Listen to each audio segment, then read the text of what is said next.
You're welcome to a channel. You're welcome to a channel. You're welcome to a channel. Channel. Let's test the mic. Okay, this mic test, have we? Oh yeah, we have tested. Mike, how will we stop it now. Hey guys, so today we'll be talking about sexual compatibility in marriage. There's always been a big issue, and when people say, "Oh, I don't have sex before marriage," people say, "Oh, how do you know you guys are compatible?" I remember the first time I heard about sexual compatibility was, I remember there was this couple in our church that in government back then. I was really young. I think I was in secondary school. That didn't have, they had been married for a while. They didn't have children. And there's this one I used to do at my mom in our church. She came to see my mom and I said, they are not sexually compatible. That's why they don't have child. I was not like, what's on sexual compatibility? Mommy just shut her down. Sharp, like Kenny and all that. What's the meaning of that? Yeah. But it's lingered in my brain, even as a child. Sexual compatibility is there, me. So we're going to talk about it. Is there anything like sexual compatibility? Is this something you have to talk about or think no about or be worried about before you get married? All right. The way you throw things at me, Yeah. You're looking good. Thank you. So I don't know. I don't think there's anything like sexual compatibility. I don't believe in it. I don't think it makes sense. Let's be logical. So when people are talking about what is even the sexual compatibility is that you guys are aligned, you align. And I think the major ways are probably in time. Okay, I think it's even three. First one is the issue of size. Size and whatever it is, sizes of both male and female organs. Then we also have the time the issue to reach climax. Time. Then sexual drive. Sexual drive. Yeah. So these are the three things that people have issues. I think we'll take them one by one. So let's talk about sexual drive. Sexual drive, is it a reason to marry somebody or not marry somebody? Is it a good reason to say, oh, my sexual drive is high or my own is low? Is it a reason to marry or not marry somebody? Yeah. Okay. This thing is not straightforward. Okay. I must say. And I don't think I have answers to it. And I must say that I don't have answers, and I think I just have opinions that can change tomorrow. Knowledge now, all right, we evolve every day. I'm not saying what I've said before will change tomorrow. I'm just trying to put it out there. I've noticed I'm not perfect, so I'm not trying to educate. I'm saying that because this topic is very controversial. So now, that said, is it enough not to marry an individual? I would say yes and no. Okay. Because if you look at it from this context of social compatibility, for people that believe in social compatibility and they have tried things before and they cannot tolerate a man that can go on for months and not have sex, don't do it. Okay. You can go in and have reasons to cheat.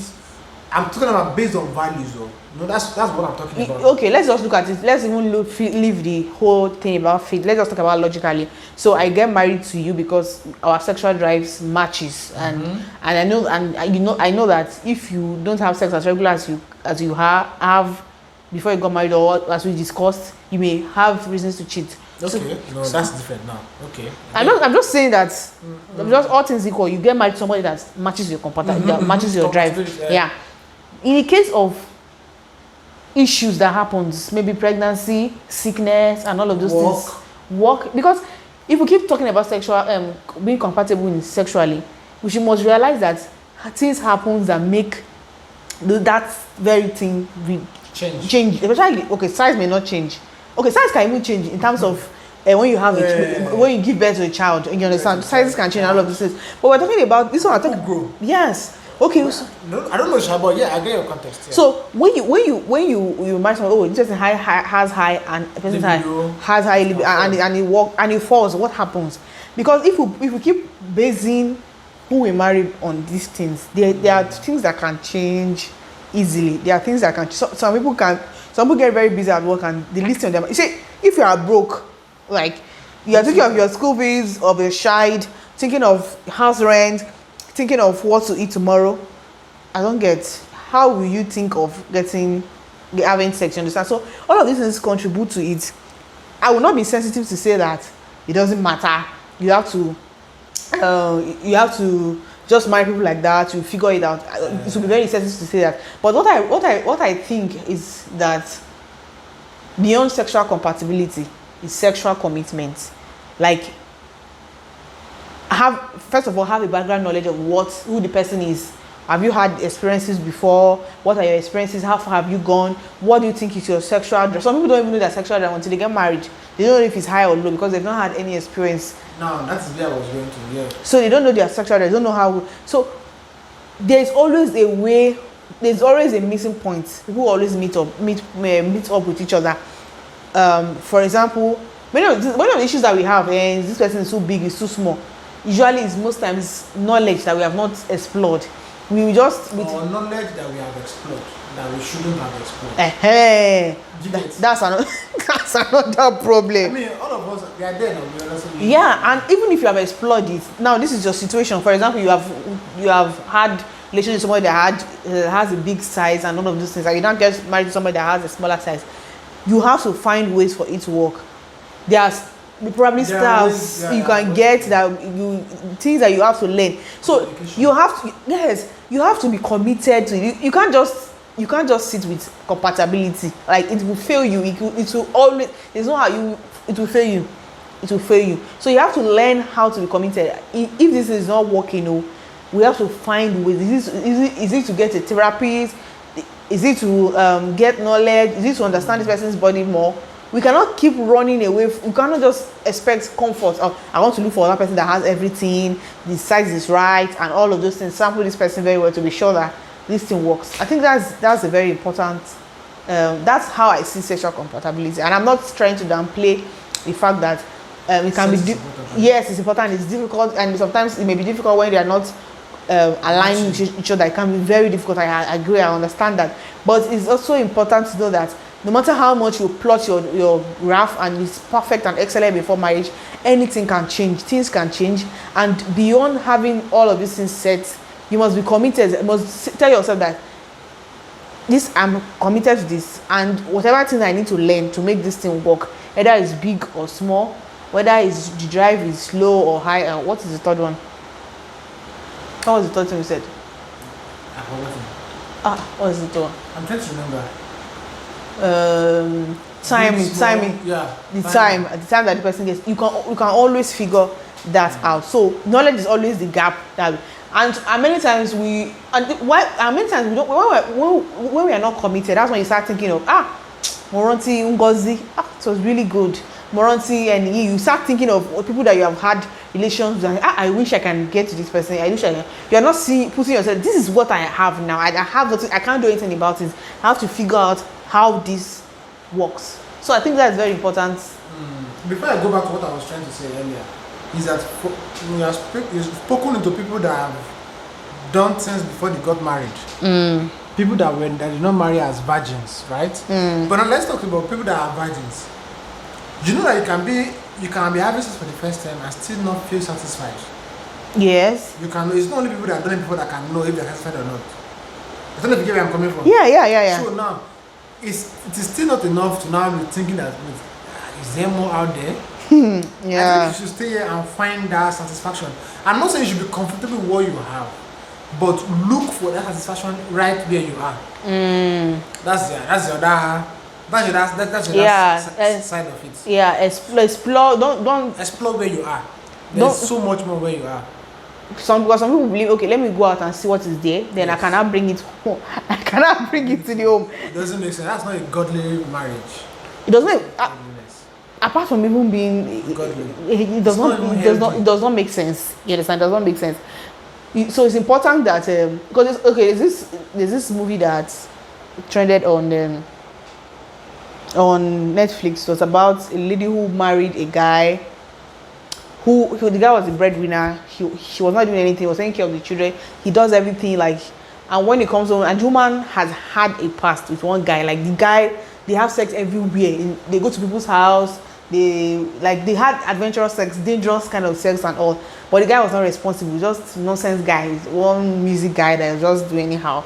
So he was not responsible. She married this guy. This guy gave her a home, works, great job and all, but the sex was not as great as the other guy, and she had to now. She was not thinking of the guy, and she was not even communicating with her husband. She was not communicating with her husband. Then she had to now run to the guy and all, and so people were now arguing, is it worth it? And she was not having great sex. What do you want her to do? And I was now like, sometimes when because of pleasure we lose sense of every other thing that the person is giving us. You understand? First of like, somebody works from morning to night to get you in a comfortable house. You have kids, it's doing everything to make your life great. He's a good husband, but that sex part, which you never discussed with him, was the reason why you were lusting about somebody else. So he doesn't even know you're going he doesn't even know. And even if he knows, of course, it may not be like that guy, because that guy was a very wild person. You guys have not said, okay, let's explore things. Can we take a vacation? Can we leave these two kids with somebody? Let's explore, let's go out. Can we just change the environment? Let's do some of these things. Can we just do something? Can we try? Can you understand? There was no, that part was not there, but she just said, I'm tired of this life, I'm bored, my life is just useless, and all of those things. And one thing about I've realized that if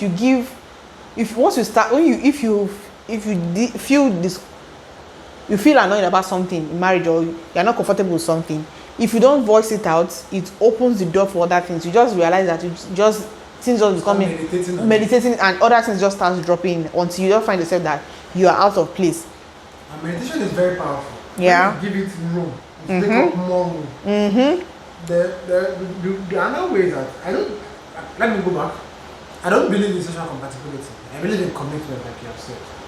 I also believe that we can make things that we have now work. Why? I will go back to what a godly marriage should look like. God has given me this husband. God has given me this wife. What was his plan, or what is his plan for marriage? Why? We are talking about why here. Talking about purpose, talking about all these things. And sex is a very important part of it. Truthfully, let's not lie to ourselves. This is very true for guys, and maybe true for women too, but of course it differs from people to people, both male and female. A woman that is not having sex with that has high libido, or a man that is not having that has high libido, will not be happy. That is a fact. Sure, you get. So I'm not trying to downplay the importance of sex and stuff like that. But then there is a place for, if we are truly in partnership and I love this person, I have his best interests, right? There is a place for what do you call it? We see this word very commonly here. Compromises. Yeah. Compromises. She understand. So this person is small. How can we make it work? And what I'm talking about, this person does not enjoy sex through penetration. How does she now enjoy it? Can we? Do you get? This person enjoys sex through penetration. This person does not. How does this person enjoy sex? Okay, now that we know it, how can we marry the two? Yeah. Do we alternate? That we do penetration this time, we do this other time, or can we do the two together in the same session? I mean, it's just common sense. Do you get what I'm saying? Very sexual. It's true now. So you understand? Bottom line is communication, then making efforts, sacrifice. If marriage is truly about service and sacrifice, sex is not excluded. So I don't believe in compatibility, as the case may be, because when we start talking about compatibility, then many things will be defeated. Yeah. So it means that as you are seeking God's face for who you should marry, and look at all these things, you start asking about sex. What is the organ size of your organ, sir? Yeah, measure it, sir. Is it up to 9 inches? Sure, you understand? Yeah. How long do you last? How should you know? Do you want to start having sex now? Or do you now want to try it now before you get married? You have violated one particular principle. So if we must be sincere with ourselves, and we must stick to the principles of God about marriage and Christian life as a single person, then we must understand that we cannot determine compatibility. Of course, we will discuss sex. Yeah. But truthfully, all our conversations about sex before marriage is assumption. A lot of assumptions. It's the assumption. And this and many of the things even changes. It changes every year. It's what a woman becomes before pregnancy, after pregnancy, the man what he becomes after a while, after walking, after many things changes. In fact, some men go, they see some men go into labor room to see their wife and everything. I think I saw the story here of one woman who gave birth and she had tears and they sewed it, and I think it was too. I think they sewed it. They made a mistake in the sewing, and for like 6-7 years they were battling with sex. Like it was terrible until she now had to go to a specialist hospital, and they now thought, who sewed you? Like this sewing was crazy. This sewing is like is on the head of, like, it was as if it was a tailor that sewed. Do the surgery. You have to resew. You have to resew it. But at least it was better than having to suffer for this. So 7 years. No, I said 7 months. Oh. 7 years. 7 years. God forbid bad thing. So a lot of factors will happen. Of course, you can be lucky to have the perfect person that you can have sex 5 times a day. Everything is on point. You guys are aligned. But guys, anything can happen, and it is still this sexual commitment that will keep you going. You can't bank on the fact that this person will always be like this forever. Something can happen. An accident can happen. Person can be sick for years and cannot have sex. Anything can happen. So you have to settle that in your mind. You have to learn commitment. You have to learn service. Yes, learn service. You also have to. There's one word I wanted to use. You have to learn all of these things and compromises. Okay. No. You have to learn discipline. Discipline. You have to learn discipline. Discipline is also very important. In fact, nobody will survive marriage without discipline. Yeah, it won't work without discipline. Discipline. This is out of context. This is not part of what we're talking about. But you will meet. This is why you can stay married as a child of God and be faithful while being married, because you will see people that are more handsome than your wife. I say more handsome than your wife. More handsome than your husband and more beautiful than your wife physically. Yeah. Have curves, have the chest, broad-chested. You will see them, right? You will. So it is this discipline that keeps all of us in line. Yeah. We are humans. We have to always beat our head back to line. Yeah. And no matter the situation you have in that marriage, it can be worked on. Yes. I was talking about. That's the sweetest thing that the devil used to tell you, that you have made a mistake. You can't work on it. So go outside. My dear, it's a lie. Yeah, it's true. It's a truth that the devil uses that. Yeah. See, you can't help yourself. Holy Ghost used to give people advice, inspiration, bring people your way, bring knowledge your way that will help that sex issue. You understand? There are people that have had crazy. Many people that say that I tell you, a couple who teaches sex now. They are elderly, and they are most of the things that they have taught were from their own experiences of having bad sex when they started the marriage. Like it was really they were not able to get. Actually, yeah, it takes someone with a nasty experience to teach. So running away from it, you just give the devil a foothold in your marriage. It does not make sense. That's I've made a mistake in this part, so let me just go outside and satisfy myself. Why the other parts will figure it out? It does not make sense. There is nothing. That's I want to let you to know today. There's nothing that cannot be worked on. The only problem, what is standing between you and your solution is knowledge. Knowledge and willingness. Yes. For singles, there's no point being worried, especially if you want to do it right. As a child of God, I think I need to say this. As a child of God, single person, child of God that wants to do marriage right, I don't think you have to be worried about sex. I don't think you should worry about sex. Get knowledge, it's important. Yes, understand your body. Exactly. Understand your body, know your body and all. Yeah, understand your body. Talk about sex with your partner or intending partner.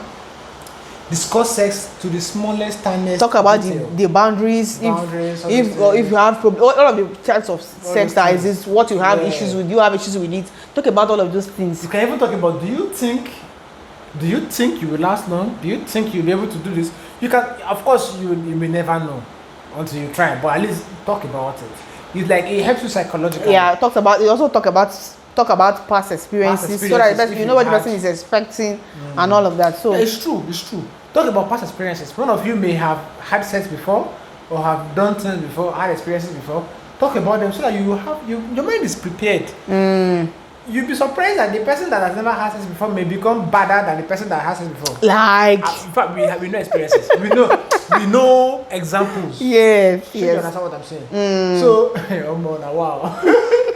So, you understand what I'm saying? So it's like that. So, as a single person, child of God, willing and on the track of doing marriage right, I don't think you should be worried about sex. Peradventure, you have the knowledge, or you are seeking the knowledge, And the person are willing to learn. and God is at the forefront of your marriage. Yeah. That can never be taken off, because, and God is not wicked. God created sex. God is aware of sex. God knows you had sex yesterday, if you did. you get, sex is not, it's not dirty in marriage, and God is like this. Or people have to, after doing it, they cannot pray. Now, is there, even in fasting and prayer, because some people say that they are fasting, they cannot have sex. I'm like, it depends on the type of fasting you are doing. As long as you're not fasting sex. I think that's another topic. We shall talk. We will have that topic. Should we have sex during fasting and prayer? That's the next topic, guys. So God is aware of sex. So He created it too for the enjoyment of the brethren and reproduction too. So please, God is aware of it. So I don't think God will give you an individual that will not satisfy you in marriage. I think the missing link is knowledge. There's nobody that cannot satisfy you. It's you that do not know what to do. Yeah. So knowledge. Please. That is it's my brother and sister. So I don't think compatibility is part of what we should be Looking for. Once it's values align, like we used to say, that values are the most important. Once values align, everything other thing will fall in place. It's too big. It's tearing my bum bum. It's cute. It's too small. It's too small. It's not satisfying me. All these things are skills. You understand? It has highs, the libido. I'm getting. It's all these are knowledge and skill that you need to have. So it's all this. Don't run away. Don't. If there are people that say that, I don't know why you expect that you get married today and in 1 month, in 1 year, you want to get it. Like how? It takes time. You went to school. You went to school from nursery for a job that you are running, for a job that you are doing now. You started learning it from nursery school, from when you were 4 years old till when you are like 21, 22.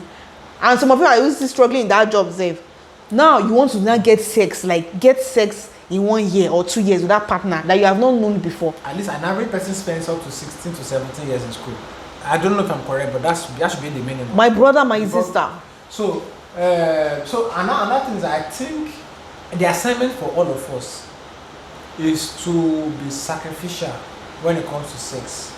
Sacrificial in the sense that it's not about me. For me, when we are having sex, I am interested in her enjoying it. I want to do things. I'm studying her, watching her. What did I do just now that she moaned?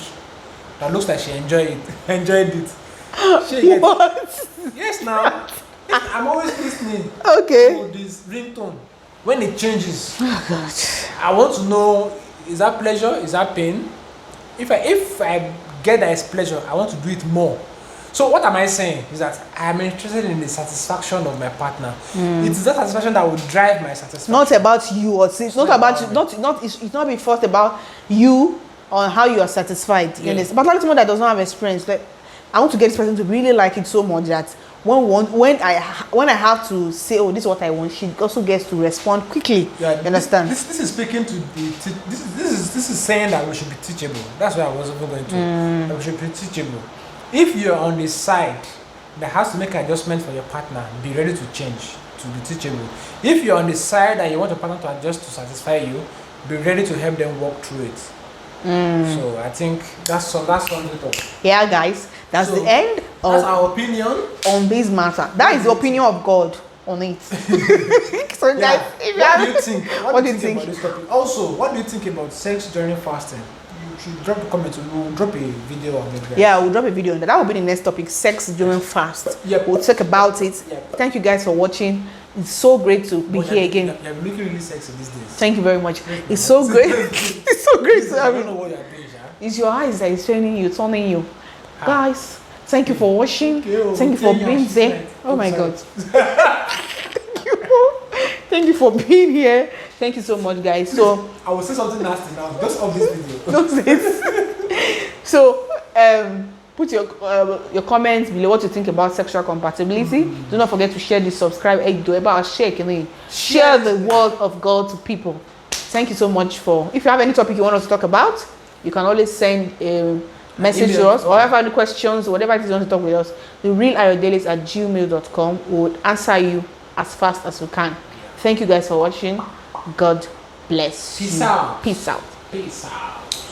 Peace out.